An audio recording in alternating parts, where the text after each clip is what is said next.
జాతకాలు కలిసినాయా లేదా ఆ పొంతన విషయంలో 10 రకాలుగా చూడమన్నారు. 9 రజ్జు పొంతన, 10 వశ్య పొంతన, బ్రాహ్మణులకి గ్రహమైత్రి, క్షత్రియులకు గణపొంతన. ఈ పొంతన విషయంలో ముఖ్యంగా మనకు 3 ఎక్కువగా కనిపిస్తాయి. అది నక్షత్రం. ఈ 36లో రావాల్సినటువంటి మార్కులు 18 మార్కులు దాటాలి. 18 షష్టాష్టకాలు అంటారు. ఇది ఇక్కడ చూసింది ఇక్కడ రివర్స్ అవుద్ది. ఇక్కడ ఒకళ్ళది మేషం, ఒకళ్ళది వృశ్చికం అయిందంటే మేషం వృశ్చికం ఈ రెండు కూడా గ్రహాధిపతి కుజుడు. మేష వృశ్చికాలు ఈ విధంగా చూసుకుంటే కొన్ని ఏకనాడి మధ్యనాడి అంత్యనాడిగా ఉంటాయి. 27 నక్షత్రాల్లో కొన్ని ఏకనాడి మధ్యనాడి అంత్యనాడిగా ఉంటాయి. ఇవి అవ్వకూడదు. ఇవి అవుతే దోషం. ఇలా అయినప్పుడు వివాహం అనేది జరుపుకోకూడదు. అమ్మాయి నక్షత్రం నుంచి జన్మ లేదా నామ నక్షత్రం నుంచి అబ్బాయి నక్షత్రం వరకు లెక్క పెడితే సరి సంఖ్య అనేది రావాలి. ఓం గణపతయే నమః, శ్రీ బాలాదేవ్యై నమః.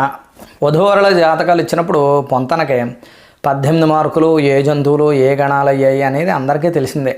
ఇవే అడుగుతారు. అసలు 18 పాయింట్లు ఏమిటి, ఇవి ఎలా చూస్తాము, ఏమేమి పరిశీలిస్తే ఆ మార్కులు అనేవి వస్తాయి. ఇలాంటి విషయాలు అన్నీ కూడా ఈ వీడియోలో పూర్తిగా వివరంగా తెలుసుకుందాం. వధూవరుల యొక్క జాతకాలు కలిసినాయా లేదా ఆ పొంతన విషయంలో 10 రకాలుగా చూడమన్నారు.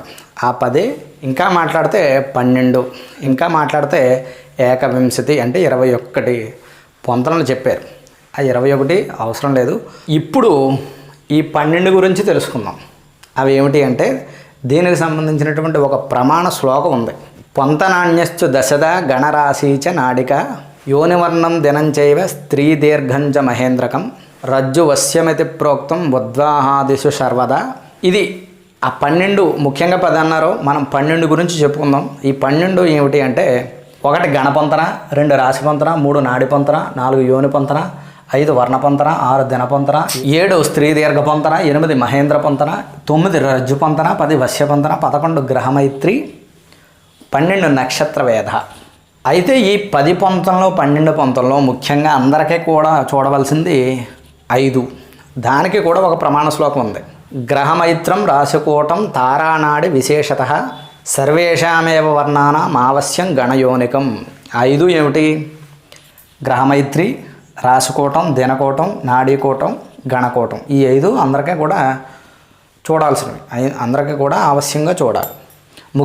ఇంకా ముఖ్యంగా బ్రాహ్మణులకి గ్రహమైత్రి, క్షత్రియులకు గణపొంతన, వైశ్యులకు స్త్రీ దీర్ఘ పొంతన, శూద్రులకు యోనపొంతన అంటే జంతువులు అనేది చూడాలి. దీనికి కూడా ఒక ప్రమాణ శ్లోకం ఉంది. గ్రహమైత్రం ద్విజాతీనాం క్షత్రియాణం గణస్తథ కన్యాదూరంతో వైశ్యానాం శూద్రాణం యోనిరేవచ. ఈ పొంతన విషయంలో ముఖ్యంగా అన్నీ కూడా స్త్రీ నుంచి అంటే స్త్రీ జన్మ నక్షత్రం నుంచే లేదంటే నామ నక్షత్రం నుంచి, స్త్రీ జన్మరాశి నుంచి లేదంటే నామరాశి నుంచి చూసుకోవాలి ఎక్కువ శాతం. ఈ పొంతన విషయంలో ముఖ్యంగా మనకు 3 ఎక్కువగా కనిపిస్తాయి. అది నక్షత్రం, రాశి, గ్రహం. దీని మీద ఎక్కువగా ఈ పొంతన అనేది ఉంటుంది. ఇప్పుడు ఒక్కొక్కటిగా ఈ పొంతన విషయంలో వివరంగా విశేషంగా తెలుసుకుందాం. ఈ వధూవరుల జాతకాల 2 కలిపితే ఈ మనం ఇందాక చెప్పుకున్నటువంటి పొంతనలన్నీ కూడా సమన్వయం చేసి ఏకం చేస్తే వచ్చేటటువంటి మార్కులు 36. కానీ 36 ఎవరికి రావు. ఈ 36లో రావాల్సినటువంటి మార్కులు 18 మార్కులు దాటాలి. 18 మార్కులు వచ్చినా శుభప్రదంగా చూడాలి. ముందుగా మన పొంతన విషయంలో గణపొంతన, మొట్టమొదటిది గణపొంతన గురించి చూద్దాం. గణపొంతన అంటే ఏం లేదు, 27 నక్షత్రాలని దేవగణం, మానుషగణం, రాక్షసగణం అని 3గా విభజించారు. కొన్ని నక్షత్రాలు దేవగణంలో, కొన్ని నక్షత్రాలు మానుషగణంలో, కొన్ని నక్షత్రాలు రాక్షస గణంలో ఉంటాయి. మీరు ఈ పట్టిక చూసుకుంటే కనుక మీకు క్లియర్గా అర్థమవుద్ది.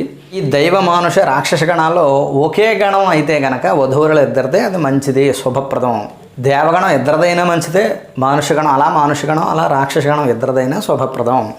ఒకళ్ళది దేవగణం ఒకళ్ళది మానుషగణం అయితే అది మధ్యమం, ఒకళ్ళది రాక్షస ఒకళ్ళది దేవగణం అయితే అది అధమం, ఒకళ్ళది మానుషగణం అయ్యి ఒకళ్ళది రాక్షసగణం అయితే ఇది పనికిరాదు. అంటే మానుష రాక్షస గణాలు వివాహానికి పనికిరాదు. ఇది మనం చెప్పుకున్నట్టుగా ఈ గణపొంతన పూర్తిగా కుదిరితే ఒకే గణం అయితే కనుక మనం ఈ పొంతనకు వచ్చేటటువంటి మార్కులు ఏంటంటే 6 మార్కులు వస్తాయి. 36 మార్కుల్లో 6 మార్కులు ఈ 1వ పొంతనకు వస్తాయి. బాగా కుదిరితే కనుక. కుదరకపోతే మార్కులు తగ్గుతాయి. ఈ కింద ఉన్న వాటికి ఇంకా మార్కులు తగ్గుతాయి. ఈ విధంగా మనం మొదటి పొంతన ఈ విధంగా చూసుకోవాలి. అలాగే అటువంటిప్పుడు స్త్రీ రాక్షసగణం అయితే కనుక కొన్ని మార్కులు ఇంకా తగ్గుతాయి. వివాహ పొంతనలో చూసేది 2వది రాశి పొంతన. ఇదేమిటంటే అమ్మాయి రాశి నుంచి మనకు 12 రాశుల్లో అమ్మాయి రాశి నుంచి అబ్బాయి రాశి వరకు లెక్క పెట్టాలి. అలా లెక్క పెట్టినప్పుడు 2వ రాశి అవ్వకూడదు. అమ్మాయి రాశి నుంచి అబ్బాయి రాశికి లెక్క పెట్టినప్పుడు 2వ రాశి అవ్వకూడదు, 3వ రాశి అవ్వకూడదు, 4 అవ్వకూడదు, 5 అవ్వకూడదు, 6 అవ్వకూడదు, 7వది అవ్వచ్చు, 12 అవ్వచ్చు, 11 అవ్వచ్చు, 10 అవ్వచ్చు, 10వ రాశి అవ్వచ్చు, 9వ రాశి అవ్వచ్చు, 8వ రాశి అవ్వచ్చు. ఇదే చాలామందికి తెలిసింది ద్విద్వాదశాలు అంటారు. లేదంటే ఈ 3, 11ని 3, 11 అవ్వడాన్ని తృతీయ ఏకాదశాలు అంటారు, చతుర్థ దశమాలు అంటారు, పంచమ నవకాలు అంటారు, షష్టాష్టకాలు అంటారు. ఇది ఇక్కడ చూసింది ఇక్కడ రివర్స్ అవుద్ది. ఇక్కడ 2 వ్యతిరేకమైంది. ఇక్కడ పురుష రాశికి అనుకూలం అవుద్ది. స్త్రీ రాశి నుంచి అయితే ఈ విధంగా చూడాలి, 2వ రాశి అవ్వకూడదు, 3వ రాశి అవ్వకూడదు, 4 ఈ విధంగా 12 అవ్వచ్చు, 11 అవ్వచ్చు. దీనికి ఇక్కడ పురుష రాశి నుంచి స్త్రీ రాశికి చూసినప్పుడు ఇది రివర్స్ అవుద్ది.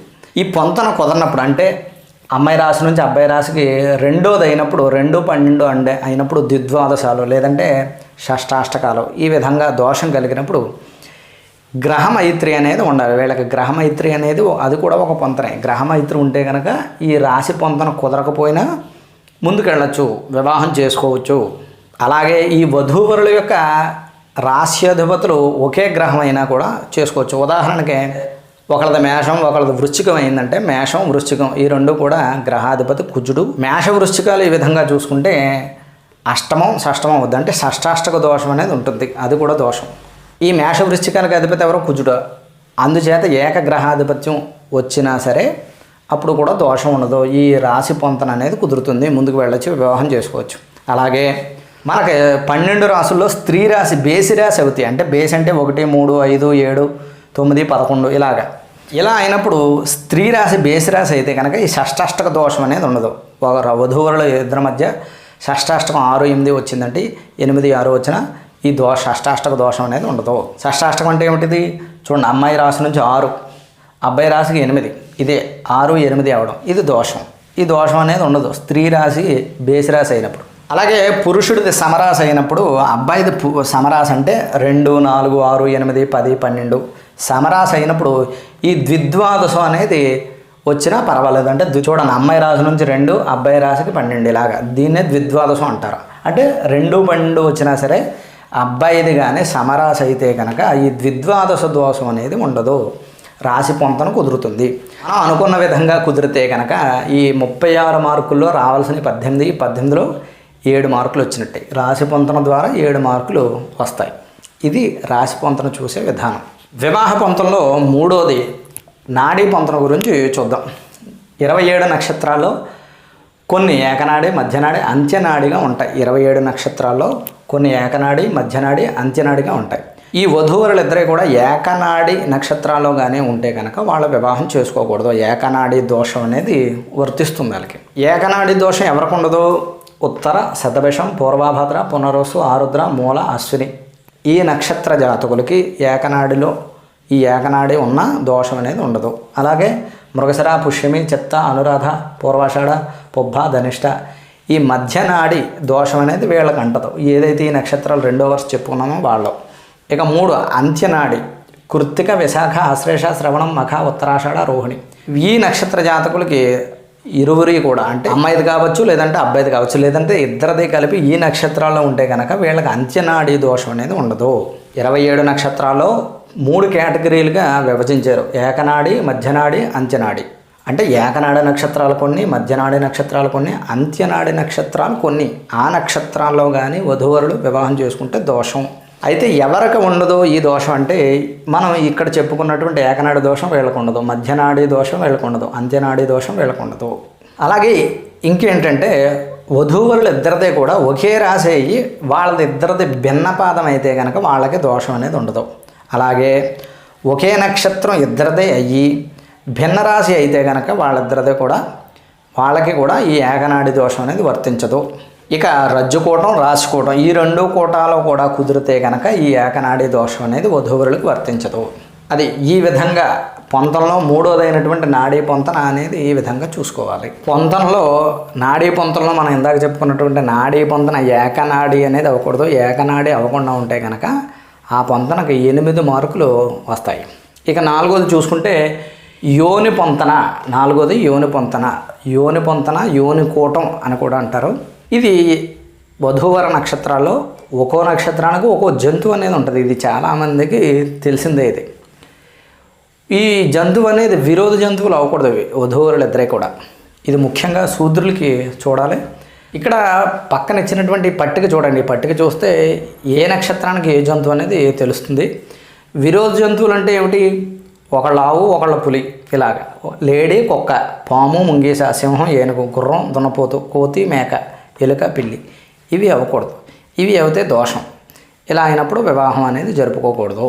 ఇది కానీ విరోధ జంతువులు కాకుండా ఉంటే వచ్చే మార్కులు 36 మార్కుల్లో 4 మార్కులు వస్తాయి. విరోధ జంతువులు కాకుండా ఉంటే 4 మార్కులు వస్తాయి. ఇక పొంతనలో చూసుకుంటే మనం 6వది వర్ణ పొంతన.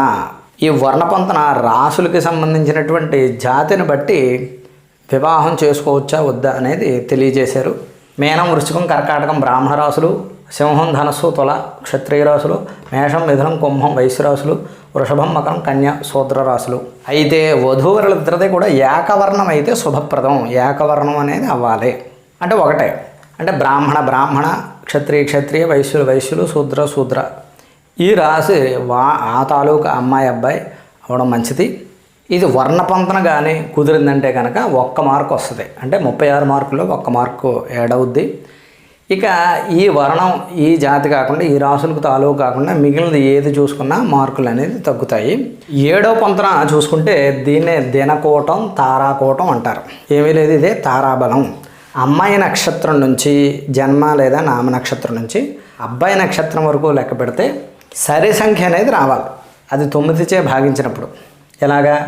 అమ్మాయి నక్షత్రం నుంచి అబ్బాయి నక్షత్రం వరకు లెక్కపెట్టి 9చే భాగిస్తే ఈ సరి సంఖ్య అంటే 2, 4, 6, 8 ఈ విధంగా వచ్చినట్లయితే అది శుభప్రదం. అలా కాకుండా బేసి సంఖ్యలు అంటే 1, 3, 5, 7, 9 వస్తే అది మంచిది కాదు. అంటే ఈ తారాకోటం, దినకోటం కుదరనట్టు లెక్క. ఈ విధంగా అమ్మాయి నక్షత్రం నుంచి అబ్బాయి నక్షత్రం వరకు సరి సంఖ్యలు కానీ శేషం వచ్చిందంటే 3 మార్కులు వస్తాయి. 36 మార్కుల్లో 3 మార్కులు కలుస్తాయి. కొంతమంది ఏం చెప్తారంటే వర నక్షత్రం నుంచి అమ్మాయి నక్షత్రం వరకు కూడా లెక్క పెడితే ఈ బేసి సంఖ్యలు అనేది రాకూడదు. ఆ విధంగా కూడా చూడాలి అనేది మతాంతరం మనం చూడొచ్చు. ముఖ్యంగా ఏంటంటే అమ్మాయి నక్షత్రం నుంచి అబ్బాయి నక్షత్రం లెక్క పెట్టినప్పుడు ఈ సరి సంఖ్యలు అనేది రావడం మంచిది, బేసి సంఖ్యలు రాకూడదు. ఇది తారాకోటం, దినకోటం. 36 మార్కుల్లో 3 మార్కులు ఈ విధంగా యాడ్ అవుతాయి. 8వ కోటం, 8వ పొంతన స్త్రీ దీర్ఘ పొంతన అంటారు. ఇది వైశ్యులకి ఇంపార్టెంట్గా చూడాలి. ఏం లేదు, ఇది కూడా అమ్మాయి నక్షత్రం నుంచి అబ్బాయి నక్షత్రానికి లెక్క పెట్టాలి. లెక్క పెట్టినప్పుడు 14 నక్షత్రాల పైన ఉంటే శుభప్రదం, మంచిది. అలాగే 27 నక్షత్రాన్ని 3 కేటగిరీలుగా విభజించారు. 1 నుంచి 9 ఒకటి, 10 నుంచి 18, 19 నుంచి 27. ఈ 1 నుంచి 9 లోపు అమ్మాయి నక్షత్రం నుంచి అబ్బాయి నక్షత్రానికి ఉంటే సాధారణం. 10 నుంచి 18 నక్షత్రాల లోపు ఉంటే మధ్యమం. ఇక 19 నుంచి 27 నక్షత్రాల మధ్యన ఉంటే చాలా శుభప్రదం. అంటే 14 పైన, 19 పైన, అంటే అమ్మాయి నక్షత్రం నుంచి అబ్బాయి నక్షత్రం వరకు లెక్క పెట్టినప్పుడు 14 నక్షత్రాలు, 19 నక్షత్రాల పైన ఆ గ్యాప్ అనేది ఉంటే ఈ స్త్రీ దీర్ఘ పొంతన శుభంగా ఉన్నట్టు గుర్తించాలి. అలాగే మహేంద్ర పొంతన, ఇంకా మనం ఇది చెప్పుకోలేదు, ఇది ఎదర చెప్పుకుందాం. మహేంద్ర పొంతన ఉంటే కనుక ఈ స్త్రీ దీర్ఘ పొంతన కుదరకపోయినా దోషం లేదు. అలాగే రాశి మైత్రి కానీ, ఒకరికొకరు వధూవరులకి రాశి మైత్రి కానీ ఉంటే కనుక ఈ స్త్రీ దీర్ఘ పొంతన కుదరకపోయినా దోషం అనేది ఉండదు. ఇది స్త్రీ దీర్ఘ పొంతన. దీనికి మార్కులు 36 మార్కుల్లో 14 నక్షత్రాల పైన ఉంటే 1, 14 లోపు ఉంటే కనుక మార్కులు అనేవి ఉండవు. దీనికి ప్రత్యేకించి మార్కులు అనేది చెప్పలేదు 36 మార్కుల్లో. ఇది స్త్రీ దీర్ఘ పొంతన. వివాహ పొంతనలో చూసుకునేది 9వది చూసుకుంటే మహేంద్ర కూటం, మహేంద్ర పొంతన. దీన్ని ఎలా చూడాలంటే ఇది కూడా నక్షత్రాన్ని బట్టి అమ్మాయి నక్షత్రం నుంచి అబ్బాయి నక్షత్రానికి లెక్క పెట్టాలి. ఖచ్చితంగా 4 కానీ 7, 10, 13, 16, 19, 22, 25 ఈ నక్షత్రాలు అయితే అబ్బాయి నక్షత్రం అది శుభప్రదం, చాలా మంచిది అనేది ఇక్కడ మహేంద్ర పొంతన. అయితే కనుక మనం ఇందాక చెప్పుకున్న దినకోటం అంటే తారాబలం, గ్రహమైత్రి, రజ్జుకోటం, మహేంద్ర పొంతన దీనిలో ఏదైనా ఉంటే కనుక ఈ మహేంద్ర కూటం దోషం ఉన్నా పర్వాలేదు. అంటే అమ్మాయి నక్షత్రం నుంచి అబ్బాయి నక్షత్రానికి ఖచ్చితంగా ఈ సంఖ్య కలిగినటువంటి నక్షత్రాలు కాకపోయినా దోషం కాదు. మహేంద్ర కూటం అంటే మళ్ళీ చెప్తాను, అమ్మాయి నక్షత్రం నుంచి అబ్బాయి నక్షత్రానికి లెక్క పెట్టినప్పుడు 27 నక్షత్రాలు 4, 7, 10, 13, 16, 19, 22, 25 అయితే మంచిది, శుభప్రదం. మహేంద్ర కూటం కుదిరినట్టు లెక్క. ఒకవేళ మహేంద్ర కూటం కుదరకపోయినా, నక్షత్రాలు కాకపోయినా, దినకూటం బాగున్నా, గ్రహమైత్రి బాగున్నా, రజ్జుకూటం బాగున్నా, మహేంద్ర కూటం బాగున్నా ఈ మహేంద్రకూటం బాగోపోయినా దోషం ఉండదు. వివాహ పొంతంలో 10వది చూసుకుంటే రజ్జుకూటం, రజ్జు పొంతన అంటారు. ఇక్కడ దీన్ని శిరోరజ్జని, కంఠరజ్జని, నాభిరజ్జని, జానురజ్జని, చివరగా పాదరజ్జు, ఇలాగ 5 విధాలుగా ఉంటుంది. చూడండి, ఇక్కడ 3 కొండల కింద వేసాను కదా, 3 కొండలు వేసి 4 గీతలు గీసాను. ఇక్కడ అశ్విని నక్షత్రం నుంచి భరణి, కృత్తిక, రోహిణి, మృగశిర, ఆరుద్ర ఈ విధంగా శతభిషం, పూర్వాభాద్ర, ఉత్తరాభాద్ర, రేవతి, ఈ విధంగా 27 నక్షత్రాలని వేసుకున్నాను. ఇది ఎలా చూడాలి అంటే వధూవరుల యొక్క నక్షత్రాలు ఒకే రజ్జు మీదకి రాకూడదు, ఒకే గీత మీదకి రాకూడదు. అంటే మృగశిర, చిత్త, ధనిష్ట ఇలా రాకూడదు, వీళ్ళ వివాహం చేసుకోకూడదు. అలాగే రోహిణి, ఆరుద్ర, హస్త, స్వాతి, శ్రవణం, శతభిషం ఈ విధంగా ఒకే రేఖపై ఉన్నటువంటి నక్షత్రాల వారు వివాహం చేసుకోకూడదు. దీనివల్ల ఏకరజ్జు దోషం అనేది వస్తుంది. అయితే కనుక ఇంకా మనం చూసుకున్నటువంటి పొంతంలో దినపొంతను చూసుకున్నాం, మహేంద్ర పొంతన, గ్రహమైత్రి ఇంకా చూడలేదు, గ్రహమైత్రి కానీ రాశి పొంతన ఇవి కానీ బాగుంటే ఈ రజ్జు దోషం అనేది ఏమీ చేయదు, రజ్జు దోషం పరిహారం అవుతుంది. అయితే ఈ 36 మార్కుల్లో మనం అనుకున్నటువంటి మార్కుల్లో ఈ ఏకరజ్జు అయితే కనుక మార్కులు తగ్గుతాయి. ఏకరజ్జు కాకుండా విభిన్న రజ్జు అయితే కనుక, విభిన్న నక్షత్రాలు అయితే మృగశిర అయితే ఇక్కడ ఉత్తర అమ్మాయి అవ్వడం, లేదంటే మృగశిర అబ్బాయి అవ్వడం, ఇలాగ విభిన్నంగా అంటే ఈ రేఖపై ఉన్నటువంటి నక్షత్ర జాతకులు వధూవరులు కాకుండా ఉంటే కనుక రజ్జు పాయింట్లో అంటే 36 పాయింట్లో ఇవి 18 పాయింట్లు ఇవి పెరుగుతాయి. ఈ విధంగా 10వదైనటువంటి రజ్జుకూటాన్ని ఈ విధంగా చూడాలి. వివాహ పొంతంలో 11వది వశ్యకూటం, వశ్యపంతన అని కూడా అంటారు. ఇది ఎలా చూడాలంటే మనకి రాశిని బట్టి చూడాలి. ఈ రాసుల్లో చతుష్పాత రాసులు, మానవ రాసులు, జలచర రాసులు, వనచర రాసులు, కీటక రాసులు అనేవి ఈ విధాలుగా 5 రకాలుగా ఉంటాయి. 5 రకాలుగా ఉంటాయి. అయితే ఈ చతుష్పాత రాసులకి, వనచర రాసులకి, మానవ రాసులకి, వనచర రాసులకి, అలాగే కీటక రాసులకి, మానవ రాసులకి వనచర, మానవ, జలచర, మానవ అంటే ఈ విధంగా ఈ రాసుల వారికి ఈ రాసుల వారికి వివాహం చేయకూడదు అనేది ఈ వశ్యకూటం చెప్పేటటువంటి మాట. అంటే దీని ఉద్దేశం ఏంటంటే స్త్రీ రాశికి పురుష రాశికి వశ్యములై ఉండాలని, పురుష రాశికి కానీ స్త్రీ రాశి కానీ వశ్యములై ఉండాలనేది ఇక్కడ వశ్యకూటం యొక్క ఉద్దేశ్యం. ముఖ్యంగా ఇక్కడ చూడండి, ఈ కాంబినేషన్లు చూడండి. మేషరాశి వారికి సింహం, వృశ్చికం అయితే బాగుంటుంది. అలాగే వృషభానికి కర్కాటకం, తుల, మిథునానికి కన్య, కర్కాటకానికి వృశ్చికం, ధనస్సు, సింహానికి తుల, కన్యకి మేనం, మిథునం, తులకి మకరం, కన్య, వృశ్చికానికి కర్కాటకం, ధనస్సుకి మేనం, మకరానికి మేషం, కుంభం, కుంభానికి మేషం, మేనానికి మకర రాశి వారు వశ్యములై ఉంటారు. ఈ రాశి వారికి ఈ రాశి వారితో వివాహం అనేది మంచిది. ఇక్కడ చూసుకోండి, ఇక్కడ ఇంటూ పెట్టాను. అంటే కన్యకి మకరం వారితో, కుంభరాశి వారికి కర్కాటకం, తులారాశి వారికి సింహం, ధనస్సు రాశి వారికి ఉత్తరార్ధం అంటే 15 డిగ్రీల నుంచి 30 డిగ్రీల మధ్య మేన రాశి వారికి, అలాగే సింహం, వృశ్చికం. ఈ కాంబినేషన్ ఏదైతే ఉందో ఇది అంత శుభప్రదం కాదు అనేది వశ్యకూటం. ఈ వశ్యకూటం చెప్పిన విధంగా మనం ఈ చతుష్పాత్తు, మానవ, జలచర ఈ విధంగా మనం చూసుకున్నట్లయితే కనుక ఇక్కడ చెప్పిన విధంగా వివాహం అయితే ఈ 36 మార్కుల్లో 2 మార్కులు వస్తాయి ఈ వశ్యకూటానికి సంబంధించి. ఈ వశ్యకూటం, చతుష్పాత్తు, మానవ ఇది ఏ విధంగా తెలుసుకోవాలంటే ఇక్కడ పట్టికిస్తాను చూడండి. ఏ రాశికి ఏమి చతుష్పాత రాశులు ఏమి, మానవ రాశులు ఏమిటి, అలాగే వనచర, జలచర అనేది తెలుస్తుంది. వశ్యకూటం అంటే ఏమీ లేదు. వశ్యకూటం అంటే పురుష రాశికి స్త్రీ రాశి వశ్యమై ఉండాలి, స్త్రీ రాశికి పురుష రాశి వశ్యమై ఉండాలి. ఇది ఈ కాంబినేషన్ శుభప్రదం, ఈ కాంబినేషన్ మంచిది కాదు. వివాహ పొంతంలో చూసుకుంటే ఇక 11వది, ఇందాకైతే సంఖ్య అనేది వేరేగా వేసాను. 11వది మనకి గ్రహమైత్రి వస్తుంది. గ్రహమైత్రి లేదంటే రాశి మైత్రి అని కూడా అంటారు. అంటే వధూవరుల యొక్క చంద్రుడు ఉన్నటువంటి రాశ్యాధిపతులు మిత్రత్వం కలిగి ఉండాలి. అలా మిత్రత్వం కలిగి ఉన్నప్పుడు వారికి 36 మార్కుల్లో 5 మార్కులు వస్తాయి. మరి ఈ రాశ్యాధిపతులను ఏ విధంగా చూడాలంటే ఇక్కడ పట్టికిస్తాను చూడండి. ఈ పట్టిక మీరు చూసినట్లయితే కనుక ఈ రాశికి అధిపతి ఎవరు అనేది తెలుస్తుంది. ఈ రవికి చూసుకుంటే సింహానికి అధిపతి అవుతాడు. ఈ రవి చంద్రుడు, కుజుడు, గురుడు మిత్రులు అవుతారు. బుధుడు, సముడు, శుక్రశనులు శత్రువులు అవుతారు. అలాగే చంద్రుడు కర్కాటకానికి అధిపతి. అలాగే చంద్రుడికి రవి, బుధులు మిత్రులు, కుజ, గురు, శుక్రశనులు సములు, శత్రువులు లేరు. ఈ విధంగా గ్రహాల మిత్రులు, సములు, శత్రువులు ఈ విధంగా చూసుకోవాలి. ఈ పట్టిక చూసుకున్నట్లయితే మీకు అర్థమవుతుంది. రాస్యాధిపతులకు మిత్రత్వం అనేది ఉండాలి. ముఖ్యంగా ఈ బలంగానే ఉన్నట్లయితే చాలా దోషాలు అనేవి మనం ఇంతకుముందు చెప్పుకున్నటువంటి పొంతన దోషాలన్నీ కూడా ఈ రాశిమైత్రి గ్రహమైత్రి అనేది నివారిస్తుంది. అది అత్యంత ముఖ్యం. పొంతన విషయంలో అందరికీ కూడా గ్రహమైత్రి అనేది ముఖ్యంగా ఉండాలి. ఒకవేళ ఈ పొంతన లేకపోతే మరి వివాహం చేసుకోవడం ఎలాగంటే, ఈ రాశ్యాధిపతులు జాతకంలో చంద్రుడు ఉన్నటువంటి రాశ్యాధిపతికి నవాంశ రాశ్యాధిపతుల యొక్క మిత్రత్వం ఉన్న ఆ విధంగా కూడా ముందుకు వెళ్ళొచ్చు, వివాహం చేసుకోవచ్చు. ఒక జన్మజాతకంలో రాశ్యాధిపతి మిత్రత్వం లేకుండా ఏ శత్రుత్వం వచ్చింది వధూవరులు ఇద్దరికీ కూడా, అటువంటిప్పుడు వారి యొక్క అంశాధిపతులు మిత్రత్వం కలిగి ఉన్న వివాహానికి ముందుకు వెళ్ళవచ్చు. ఇది 11వదైనటువంటి గ్రహమైత్రి రాశిమైత్రి. ఇక పొంతన విషయంలో 12వది చూసుకుంటే వేద నక్షత్రాలు. అంటే వేద నక్షత్రాలు అవ్వకూడదు. అశ్విని, జ్యేష్ఠ, భరణి, అనురాధ ఈ కాంబినేషన్ నక్షత్రాలు ఏవైతే ఉన్నాయో వీరికి వివాహం అనేది కూడదు, మంచిది కాదు. అది వేదా దోషాన్ని కలిగిస్తుంది.